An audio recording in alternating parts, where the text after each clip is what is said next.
मोनीश भल्ला हमारे साथ जुड़ चुके हैं, फॉर्मर एनसीबी ऑफिसर रहे हैं। सर बहुत स्वागत है आपका। मैं पहला रिएक्शन जानना चाहूंगा सर कि जो एनसीबी की कार्यशैली के ऊपर या एनसीबी ऑफिसर्स के ऊपर लगाए जा रहे हैं, क्या कहना है आपका? दिस इज वेरी सीरियस, ये बहुत सीरियस एलिगेशन है। एंड अगर ऐसा कोई बात है, अगर विटनेस ऐसी कोई बात कर रहा है, इसको प्रॉपर्ली इन्वेस्टिगेट करना चाहिए। और सीनियर ऑफिसर्स को, जो हमारे जितने सीनियर ऑफिसर है, they should intervene into this and इसको इमीडिएट, बिकॉज विटनेस अगर इस तरह से बात कर रहा है या विटनेस होस्टाइल होता है या विटनेस अगर इस तरह की कोई बात करेगा, it damages the whole case और पूरा इन्वेस्टिगेशन खत्म हो जाता है आपका। जी ठीक है, अब इसमें कितनी सच्चाई है नहीं है, सब should investigate, it cannot be taken lightly. मेरे हिसाब से बहुत सीरियस एलिगेशन है और जो भी ऑफिसर इसमें हैं उन पे इमीडिएटली ऊपर से इनको एक बार रीचेक करके पूरी इन्वेस्टिगेशन करना चाहिए। और आई होप ऐसा कुछ ना हो, पर अगर है तो it is very serious and it is very damaging to the case. जी वेरी डैमेजिंग। जी, मैं कुछ डिटेल्स आपके साथ शेयर करना चाहूंगा सर, जो कि इस डॉक्यूमेंट में है, जो कि सत्यापित किया हुआ है। प्रभाकर राघोजी सेल ने जो कहा है उसका एक तरीके से अंग्रेजी ट्रांसक्रिप्शन है, उसकी उसी से पढ़कर कोई डिटेल में आपके साथ साझा करना चाहूंगा, फिर रिएक्शन जानूंगा।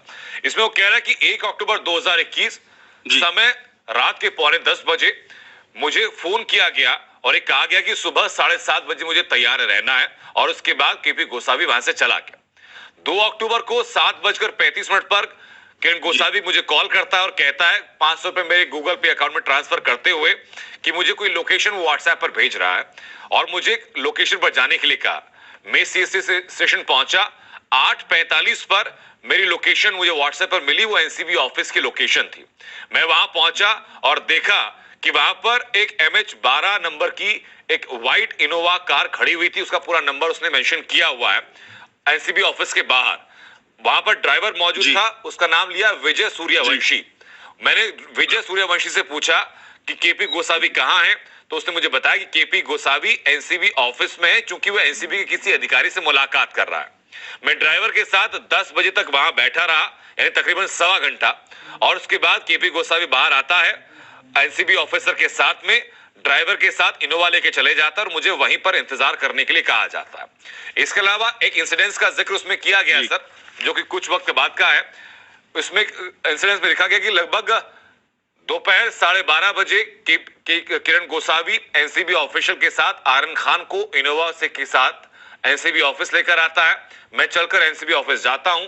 लगभग 1 बजे मुझे कॉल आती है केपी गोसावी की, ये कहते हुए कि मुझे पंच बनना होगा और मुझे एनसीबी ऑफिस आने के लिए कहता है। मैं एनसीबी ऑफिस पहुंचता हूं। समीर वानखेड़े अपने स्टाफ को कहते हैं कि मेरा सिग्नेचर ले लिया जाए। वहां पर कोई एनसीबी ऑफिसर था सालेकर, जिसने कि मुझे 10 ब्लैंक पेपर पर साइन करने के लिए कहा। सालेकर ने मुझसे मेरा आधार कार्ड मांगा। प्रभाकर कह रहा है कि मेरा आधार कार्ड मेरे पास नहीं था, तो मैंने अपने व्हाट्सएप नंबर उसने